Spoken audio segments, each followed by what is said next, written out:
Yo, drop a like if you're ready for Shigaraki to drop some bodies. My Hero Academia chapter 275. I feel like at this point Hitokoshi is just playing with us, okay? I feel like he's playing with us because it's like, yo, Shigaraki's on the prowl. He is treating Endeavor like a mosquito, fam, like a mosquito. Just swatting him and continuing on his warpath. Deku and Bakugo seemingly ain't ready for it. They ain't ready for it, but I don't care. I want to see Shigaraki go here, go there, take dudes out, because My Hero Academia manga right now is going to take a lot to take this dude down. Like, if we had All Might at his prime, it'd be a different story, but All Might ain't around anymore. You know what I'm saying? He's not on that level, so it's going to take a lot. It's going to take some greatness, and I can't freaking wait. Let's talk some My Hero Academia chapter 275.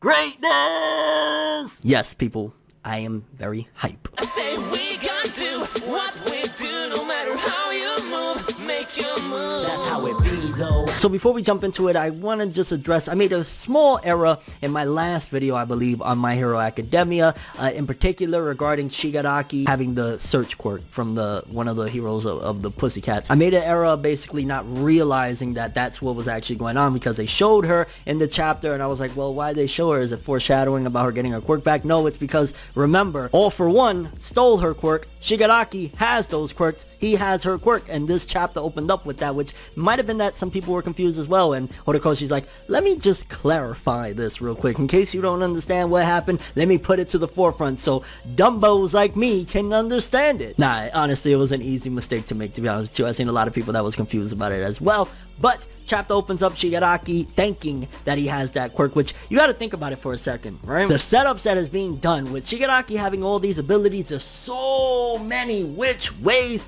that this story could go, right? Because he has the search quirk, and the search quirk, based on what Shigaraki said, anybody that the previous holder has locked eyes with, or not locked eyes, actually had basically seen, they're able to search for that person and find them, right? Now, has that hero in particular ever laid eyes on All Might? I can't really remember, to be honest with you, off the top of my head, if that character has actually seen All Might, but there's no doubt in my mind. Why wouldn't she? Like, she's a hero. He was everywhere. I'm sure there was a part of the story where they were together. I mean, at that particular point in the story, I'm sure she had seen him, right? So, Shigaraki, if he wants to, assuming that All Might's data inside of the search quirk is locked in there, this could be how he finds All Might and goes, it's over for you, bro. And oh my gosh, just think about that. Just think how much of an impact that would have. I know a lot of people were disappointed, and at the time, to be honest with you, I was, in retrospect, not that much, that All Might did not die in the battle against All For One, right? We were all like, yo, this would have been that Jiraiya passing moment, some shit like that. Like, that would have been incredible and huge for Deku's character. If we are heading into a time skip, if we are heading into the next chapter of the My Hero Academia story, franchise, all of that jazz, it might be My Hero Society, whatever the case may be, All Might's death would be humongous and pivotal to Deku. To be honest with you, ever since he lost his quirk, funny enough, not even funny enough, I don't know what you would say, I don't know why I said funny enough, it's not funny, I don't want to, All Might, no! But funny enough, All Might, for the longest time, was my favorite character in My Hero Academia, hands down. I loved him. I was like, oh my god, I love All Might. Since the battle with All For One, and it's not due to the lack of powers, it's due to the lack of presence. Like, we see him here or there doing small tasks or whatever, but it doesn't feel the same. So he's taking more and more of a backseat to just every now and then, like, oh, Deku, yo, here's a book, fam, go study the fuck up, like, stop being stupid. But, you know, he hasn't been that pivotal like he used to be, and that could be potentially purposeful from Horikoshi to slowly, because you always got to think on the grand scale of things. Like, there's a lot of All Might fans, and you know how a lot of manga and anime fans are like, oh my god, you killed my favorite character, I'm dropping the series. Well, what if that character that was your favorite character slowly but surely isn't around that much anymore? You get less and less attached. This could be the beginning of the end for All Might, or a number of people. Whoever this character laid eyes on before Shigaraki got the quirk, or before All For One even stole the quirk, it's trouble for them. Shigaraki is open game, and he even says it's fate yeah, it could be fate, and that also could be a tie-in. Just saying, maybe I'm looking too much into it, but just saying, that could be a tie-in to the fate that All Might couldn't escape, and that's gonna be so tragic, bro. So tragic, no. But we just gotta wait and see, I guess, right? Then we see Deku and Bakugo. They're on the move. They're trying to lure Shigaraki away from everybody, which there's some funny interactions, and we're gonna get into that in a second. But I gotta say, like I said in the beginning of this video, right? Because Endeavor is still on Shigaraki's tail. He's not letting up. He's trying to catch him, but he is just treating, to a certain degree, Endeavor like he's a mosquito. Like Endeavor goes, tries to swipe him, bam, he lunges somewhere else. It's kind of like he's just like a little annoyance to Shigaraki, that if Shigaraki really wanted to and put all his energy, he probably could take out Endeavor like this. Like, I don't want to say with ease, but let's just dial it back a little bit to a couple arcs ago, what the anime just actually covered, when Endeavor went up against one of those normal, and the normal gave him the works. There's a reason Endeavor has that giant scar on his face, right? Because of a normal. And this guy, Shigaraki, at this particular point is being regarded as just that thing, that monster, that creature. If a normal did that to Endeavor, what do you think this monster, what do you think this godlike creature that Shigaraki has become is going to do to this dude if he says, you know what, I'm tired of you, bro, your breath stink, I'm getting you? No. Shortly after that, Shigaraki says, yo, I'm gonna break their connection, and we'll talk about that again in a second, because like Shigaraki, he's just broken. He's breaking that connection like his powers broken. Jumping back to Deku and Bakugo as they're continuing. Deku, he's just so in the zone right now, which you can tell, like with Deku, he's always been that way. His anxiety and his nervousness and all of that jazz is so welled up in his head right now that even though he's been kind of, you know, interacting with Bakugo on this route and whatnot, and he's even talking to him for a second in this chapter, and then he's all like, wait a minute, Bakugo, what the hell are you doing following me? Like, you could tell that's how nervous and that's how scared he really is, and rightfully so. Like, Shigaraki, go Shigaraki. I just gotta throw that in there. I'm loving this shit, okay? Go Shigaraki. But yeah, Deku, be afraid, okay? Be afraid. The monster is there. The monster's coming for you, sucker. Damn, where's Booker T when you need him? Harlem Heat. Okay, I'm throwing random references in now, but yeah. Bakugo breaks the fourth wall where he's like, yo, what do you think? You the main character now? Newsflash, Bakugo. Yeah, he kind of is. Although, to be honest with you, as the series has progressed, and we've had like moments when Bakugo finds out the secret of One for All, and you even go to Heroes Rising where that was originally going to happen, and it still could very well happen. Maybe Horikoshi hasn't abandoned that idea yet. Of Bakugo, spoiler alert for the movie, 3, 2, 1. Make some noise! Bakugo getting One for All, and you know, all of that stuff. That could very well happen, but it was interesting enough for him to note that, what do you think, you're the main character? It could very well be that Horikoshi sees it as Deku might be the main character, but Bakugo's like also a co-star. Like, Deku's main character, Bakugo's a co-star, and to be honest, for some reason it feels like Todoroki was at one point a third co-star, but now he's more so like if they're A, he's like a very high B, unless he joins in this fight, which that would be insane. Imagine what Horikoshi does, right? Just think about it for a second. If he's looking at it as Deku isn't going to be the only main star of this. Yes, he's kind of like the Goku, the Naruto, the Luffy, the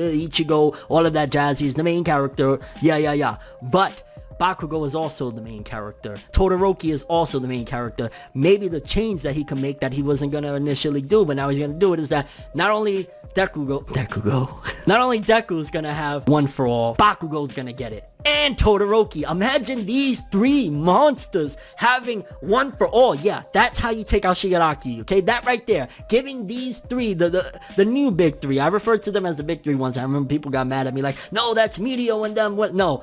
They're the big three of My Hero Academia, in my opinion. Those are the characters that, from the hero side, you throw them on the screen, you got everybody glued. You got me glued, you know what I'm saying? So imagine all three of them, and that's what it takes. And that's the change that Horikoshi is making. Originally, it was just going to be Deku and Bakugo. Now it's Deku, Bakugo, and Todoroki that they're all going to have One for All. It's going to be like a mixed match, and then hopefully just changes up what happened in the movie where, oh, you know, I even forgot, to be honest with you, it was just massive BS about what happens with One for All and Deku getting it back and shit like that. Like, no, don't do that. Although it'd be interesting if he kind of takes a little left turn and Bakugo loses his quirk and Todoroki loses his quirk. Remember, they've kind of always been going through the same trials and tribulations, if you think about it. Bakugo and Todoroki both failed that exam that they had to redo together. What if they both lose their quirks and this time Deku is the one looking up at them? The difference is, obviously, Deku's not a bully. He's not gonna be like, oh, you little bitch-ass motherfuckers, what do you think now? I got the powers, you little pussy.